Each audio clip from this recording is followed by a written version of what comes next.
Yes, Arsenal cannot ruin a night full of intriguing football. It's impossible. Arsenal cannot ruin my mind. Arsenal cannot ruin a night. In case we forgot, so many things happened last night. Despite Arsenal trying to be Arsenal. Champions League games last night, Newcastle whitewashed Karabakh in Azerbaijan by 1 goal to 6. Newcastle scored 6 at away. And remember, in that match, so many records were broken by Anthony Gordon. He scored 4 goals in the first half. He is now the highest scoring Newcastle player in a single campaign for the Champions League, 10 goals. So far, he has the most caps for a UEFA Champions League campaign for Newcastle, 15 caps.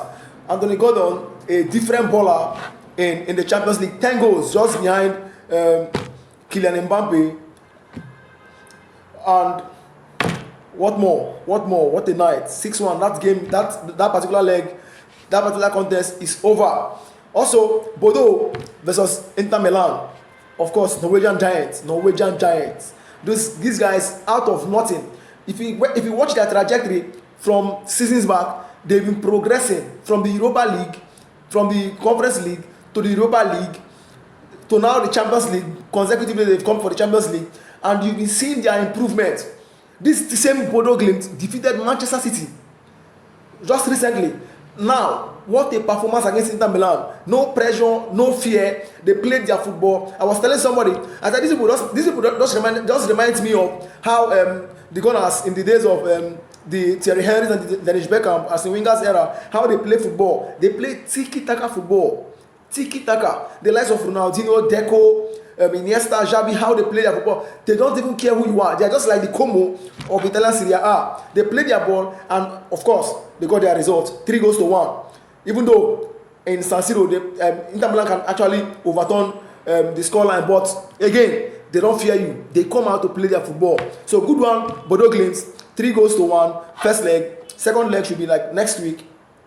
Or upper week thereabout. Then in the other game, Club Brugge versus Atletico Madrid, the battle of the Niger boys, and of course, they didn't fail to deliver. Ademola Lookman was on the score sheet. Rafael Onyedika was also on the score sheet. I don't know. Maybe it's high time we begin to look at Onyedika. What is his problem? Whenever he comes to the Super Eagles, it's as if the team is too big for him. But I don't understand. Maybe the pressure of playing for Nigeria is what is affecting him. 200 million plus Nigerians, and of course, what we want is give us winning. We don't want to draw. We want to win. And again, stepping into the shoes of Wilfred Ndidi, I just pray that Onyedika overcomes that challenge. Top footballer, absolute baller. No time to waste. He was just everywhere in the midfield yesterday, and of course, doggedly they refused to give up. 1 goal, 2 goals, they came back and they equalized. Just like after every lead from Atletico Madrid, they always come back to equalize. Onyedika, an assist and a goal. Wonderful performance from him yesterday. 90 minutes in the bag. Ademola Lookman, excellent footballer. Of course, this is the first time Atletico Madrid is getting such a player.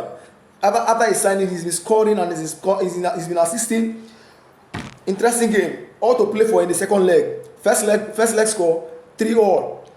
Hopefully, the second leg gives us such a match to watch again. In the last game of last night, Olympiacos versus Bayer Leverkusen. That game is done and lost at 0-2. Leverkusen on top. Patrick Schick scoring both goals. Patrick Schick is known for scoring goals anyway, so it's not new. The second leg, probably next in weeks to come. We hope to see more of this football. Subscribe, like, follow our page. This is the best you can do for us as we journey towards greatness. Thank you.